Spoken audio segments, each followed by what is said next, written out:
What's up everybody, Brian, SoCo Customs YouTube channel. Go ahead and give us a thumbs up, give us a subscribe, and I'm coming to you from the kids room in our shop.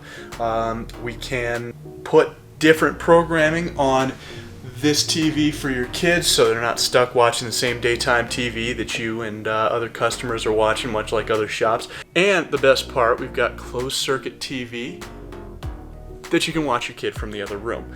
So I have been banished to the kids room, much like many of my clients are probably banished to the kids table here on Christmas Day.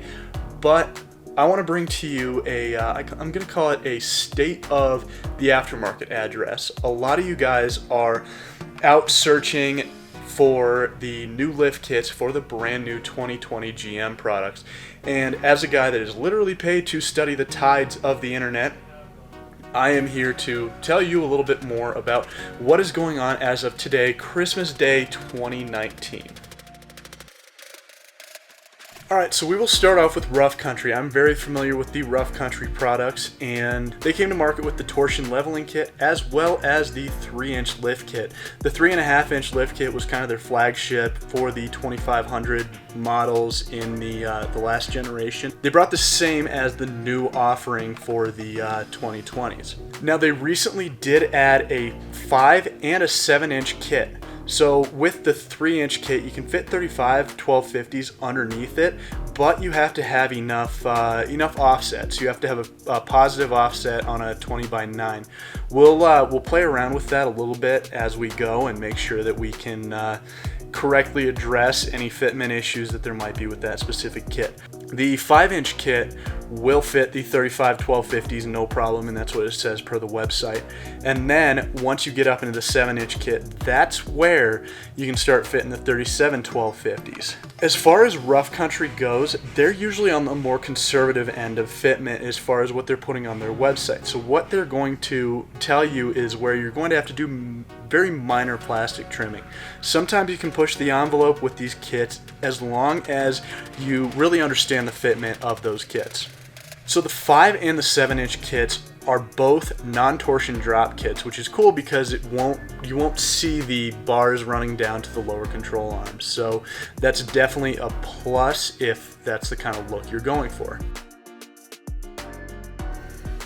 Next we'll move on to Zone, and we have already put one of these Zone lifts onto a 2020 GMC. Zone started off their offering with the torsion key lift as well as the 5-inch torsion drop kit. So that 5-inch torsion drop kit was their flagship product. That was the one that I would assume is their more popular product.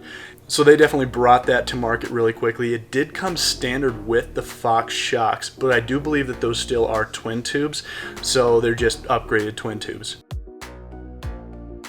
So we'll move on to BDS. As of today, BDS doesn't really have an offering for the 2020 GM products, but they should have those ready to go within the new year. I would assume that since Rough Country and Zone had no issues jumping into the market and getting these lift kits ready very shortly after these trucks hit the ground, I would assume that there's very little differences between the underside of a 2019 versus a 2020. But I'll make sure to verify that with Andrew as we go and as we do notice the little nuances between there. But BDS is a premium lift kit company, so I would assume that they are looking to do quite a bit more testing on those kits. They actually don't even have a kit ready above the 2-inch leveling kit for the 2019 revamp of the Ram 2500s.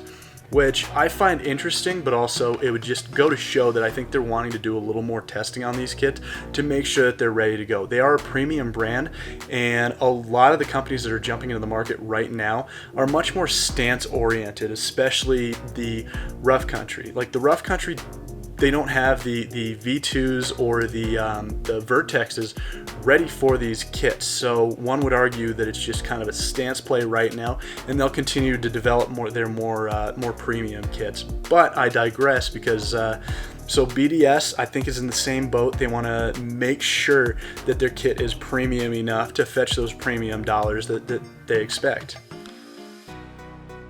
Another very popular lift here is the Icon Vehicle Dynamics kit. I have reached out to them. I'm trying to figure out if the they've got a 2011 Plus kit. I just don't know if they haven't updated their website to reflect that there has been a body style change, or if there are enough similarities in the underpinnings of these new trucks to the old trucks that allow them to just use the same kit.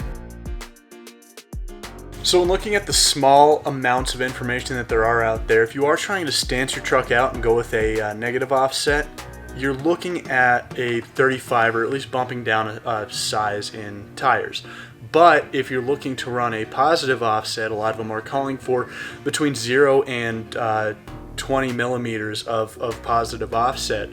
You can usually run that bigger tire. So I wonder if you are running into issues where you're clipping the backside of the fender, but yeah, we will definitely keep you guys posted as we kind of learn the science of these trucks, because we're in the aftermarket. Unfortunately, a lot of these engineers at the OEM factories they're not really taking us into consideration, but we press on. So we will definitely keep you posted on any of that information that we get. As we go, we'll make sure to put that in our videos as far as the fitment info goes.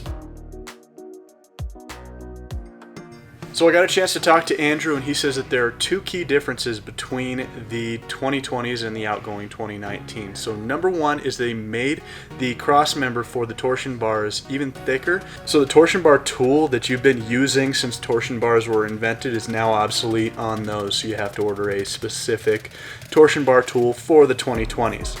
The other good modification that they've made is they've moved the def tank, so you can finally fit running boards without the big pain in the you-know-what. So that's definitely a good thing. But other than that, it appears that the underside of these trucks is almost identical to the outgoing model. But go ahead and give this video a thumbs up, give us a subscribe, and we'd love to see you guys for more of these builds on these new GMs as we go.